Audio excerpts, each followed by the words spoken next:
Hey guys, and welcome to Should You Buy It, where all we do is talk a little bit about the game and whether or not we think it's worth the cost.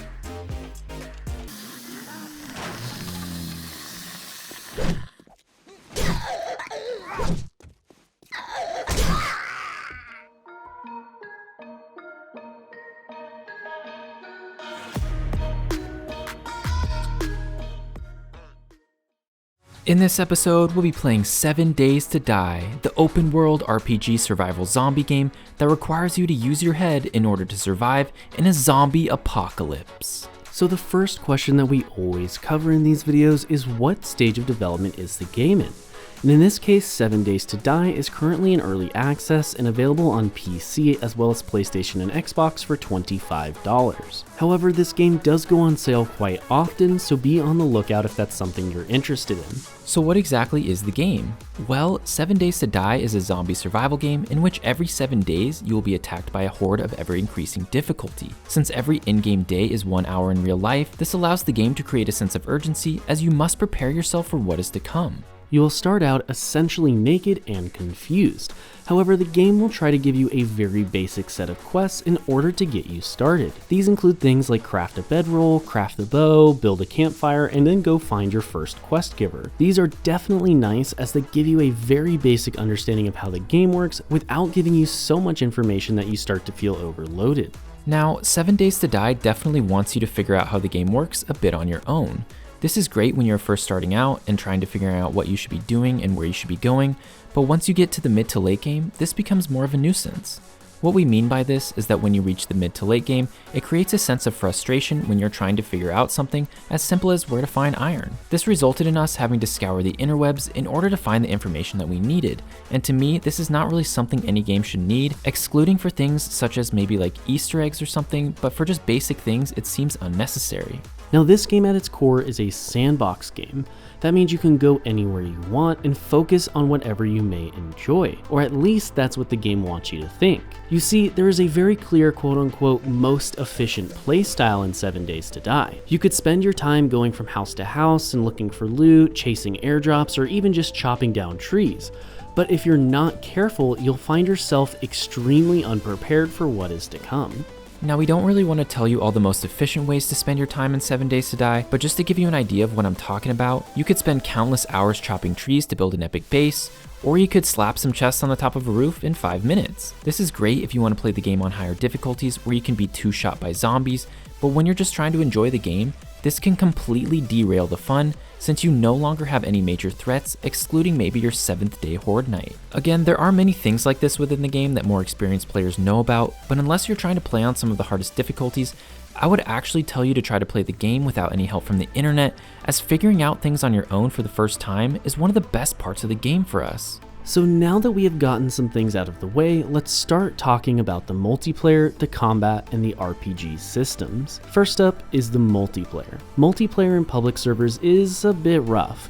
It's essentially a full loot game, so you will be punished much like Rust by dropping all the items you are carrying. For this reason, I would tell new players to stay away from the public servers and try to enjoy the game with a friend or two in a private lobby. Yes, you can play solo and have a near identical experience, however, it is a bit of a double-edged sword. You see, when you play solo in 7 Days to Die, you will not have as many zombies to deal with, but that also means you won't be able to unlock everything as easily. You see, the RPG system in 7 Days is essentially a talent point system with different trees of expertise. Just to give you an idea here, if you go into the strength tree, you will get things like faster mining speed, increased damage with shotguns, and more spaces to carry things. Whereas if you went into the agility tree, you would get better crafting of light armor, more damage with bows, and increased damage with sneak attacks. The best way to think about this is if you were playing a game like Skyrim, you could choose to be mediocre at everything or an expert at one thing. This is why playing with more people tends to make the game easier. Just keep in mind though that the more players you have, the more zombies you will also have to contend with. Now how about that combat? That's the thing we all really want to know, right? How is the dang combat? Well, combat is going to go one of 3 ways. You'll either get the crap scared out of you, you'll be getting swarmed, or you'll just be taking a nice leisurely stroll and quickly kill some random zombies. I love this as the game creates a sense of peace at times during the day when you are just out gathering, but then turns into something much scarier during the night when zombies are roaming the streets looking for a nice tasty snack to eat. Then taking all that fear of zombies and putting it into one big giant Horde Night 7 days into your game. The Horde Nights in 7 days are absolutely amazing. And if you are not well prepared, the game will make sure that you pay for your mistake. You see, once the zombies start coming, they will keep coming until you have either killed enough that the game decides it shouldn't spawn anymore, or until the next day. Just to put this in perspective, the game starts Horde Nights at around 10 PM, and they keep coming until 4 AM the next day. That's 15 minutes of non-stop zombies that just want something to eat.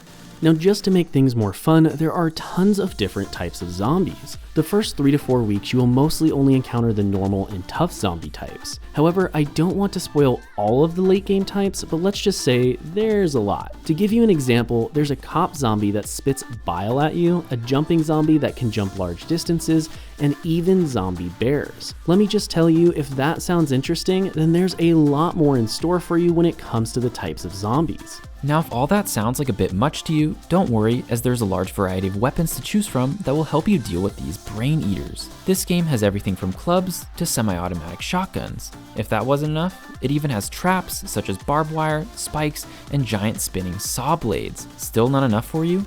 Well, how about they throw in an automatic turret, grenades, and Molotovs. There's a lot of weapons to choose from in this game, and each one is better at different things, so you will tend to find yourself using a fairly wide variety of the selection. Before we move on, let's talk about the world and its customization options.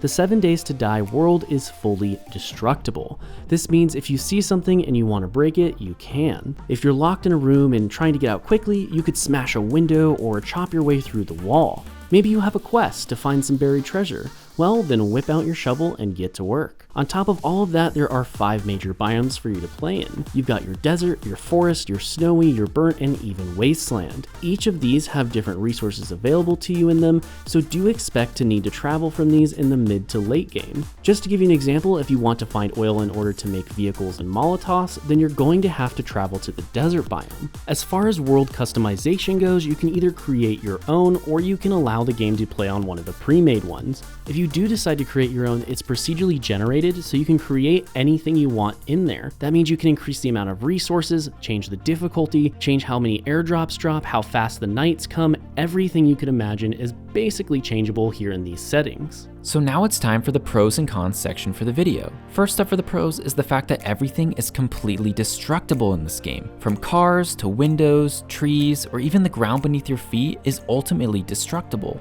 Another pro is that the game is great fun solo or with friends. It's rare to see survival titles enjoyable no matter the amount of players you have with you. After that is that 7 Days has a great sense of progression. Just to give you a quick example here, the talent points are meaningful and impactful on how your game is going to play out. Another thing is that the Horde Nights in this game are insane.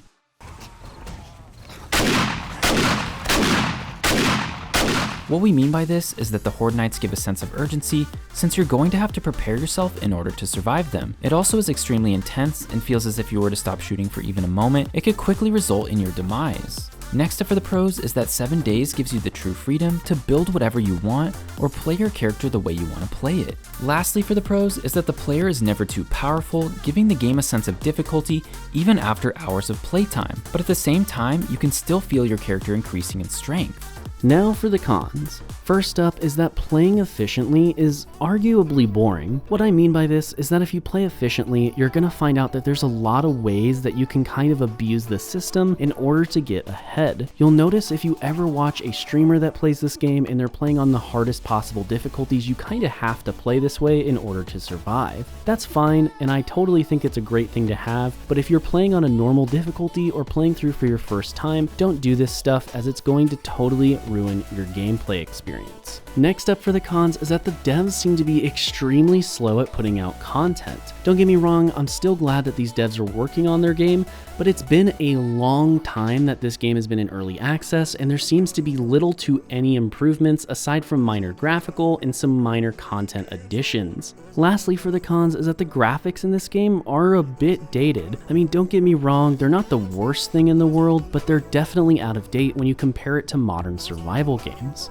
So now it's time for the rating for the game, and when we rate games, we want to get 1 hour of enjoyment out of every $1 that we spent on the game. So for this game in particular, in 7 Days to Die, we would want to get roughly 25 hours of enjoyment out of the $25 that we spent. And after putting 24 played hours into this game, we give it 8 out of 10 potatoes. Yeah, 7 Days to Die is a really great game, and we have even managed to sink hundreds of hours into it. One of the only real issues we have with this game is that the graphics feel a bit dated for a game that's in 2021. However, the gameplay is absolutely amazing, and just about everything you would want from a zombie RPG sandbox game is in here. Even though the game is still in early access 8 years after its initial release, it still has way more content than many other games in this genre. Therefore, we feel that it is very safe to say that 7 Days to Die in 2021 is more than worth the cost. Now, if you guys want more money-saving content, consider subscribing to our channel, where we release new videos every single week, where we spend the money so you don't have to. Make sure you guys smash that like button, and as always, thank you so much for watching, and we will see you next time.